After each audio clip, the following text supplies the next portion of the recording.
কি ঠেকুয়া খেয়ে মন ভরেনি? তাহলে একটু বাড়িতেই বানিয়ে নাও। একটু আটা নেবে, তার মধ্যে মিশিয়ে দেবে সুজি, তার মধ্যে দেবে একটু নারকেলের গুঁড়ো, একটু চিনির গুঁড়ো, তার সাথে একটু কাজু বাদামের গুঁড়ো, তারপরে দেবে গোটা চিনি। আর গোটা চিনিটা একটু বড় দানার দেবে। তার মধ্যে এলাচ আর নুন দিয়ে ভালো করে একটু মিশিয়ে নেবে। মেশানো হয়ে গেলে তার মধ্যে দুটো বড় চামচের ঘি দিয়ে দেবে। ঘি দিয়ে ভালো করে এবার এটাকে ময়ম দিতে হবে। ময়ম দেওয়া হয়ে গেলে দেবে অল্প একটা ছোট বাটির জল। জল কিন্তু একদম বেশি ইউজ হবে না, কারণ ঠেকুয়া বানাতে গেলে জল অল্পতেই কি সুন্দর আটা মাখা হয়ে যায়, তোমরা দেখবে। এই যেরকম এখন আমরা মেখেছি। তারপরে 20 মিনিট এটা ঢেকে রেখে দেবে। 20 মিনিট হয়ে গেলে ছোট ছোট লুচির সাইজের লেচি বানিয়ে নেবে। একদম ছোট ছোট রাখবে, বেশি বড় করার দরকার নেই।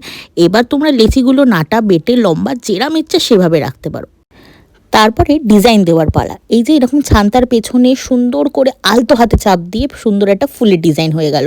দেখো, ছাঁচ যে থাকতেই হবে এমন কোনো মানে নেই, কিন্তু তোমরা টুথপিক তারপরে এরকম চামচ দিয়ে ডিজাইন বানাতেই পারো। আমরা যেরকম ছুরি দিয়ে একটা সুন্দর পাতার ডিজাইন বানিয়েছিলাম, আমার কিন্তু এই পাতার ডিজাইনটা খুব ভালো লেগেছে। তোমাদের কোন ডিজাইনটা ভালো লাগলো অবশ্যই জানিও কিন্তু। তারপরে এগুলো সব বানানো হয়ে গেলে তেল গরমের পালা। পুরোটাই রিফাইন তেলে বানিয়েছিলাম, ছাঁকা তেলে। আর একদম কিন্তু লো ফ্লেম রাখবে, যতক্ষণ না এরকম লাল লাল হচ্ছে। ফ্লেম কিন্তু একদম হাই করবে না, তাহলে কিন্তু এই যে চিনিগুলো সেগুলো কিন্তু গলে যাবে। দেখছো কি সুন্দর চিনি দেখা যাচ্ছে, খুব মুচমুচে হয়েছিল।